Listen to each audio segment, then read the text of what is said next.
Ang mga housemates patuloy na usapan ang malaking revelasyon ni Jerome. Pagpasok ko dito sa loob ng bahay, ang unang pangarap ko is kung paano ko ma-impluwensyahan yung mga bata na dumanas ng kagayang paghihirap na meron ako. Pero kung kailangan kong inspire yung mga tao sa labas, unang-una kong kailangan gawin is magpakatotoo sa sarili ko. Pero kasi wala rin naman nagtanong kung iniisip ko, if someone asked me, even before I was sick. So funny that you made it this far with no one asking you.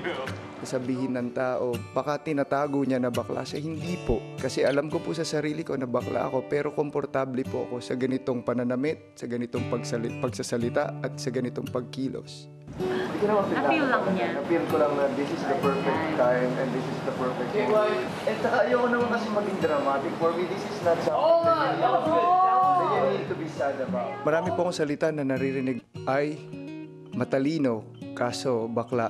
Masipag, kaso bakla. Gusto ko po sanang maramdaman ng lahat na ang pagiging bakla po ay hindi ka bawasan ng pagkatao. Hindi rin po ito kahinaan, hindi kapintasan. Itong bagay na po hindi dapat iniiyakan kasi dapat i-celebrate.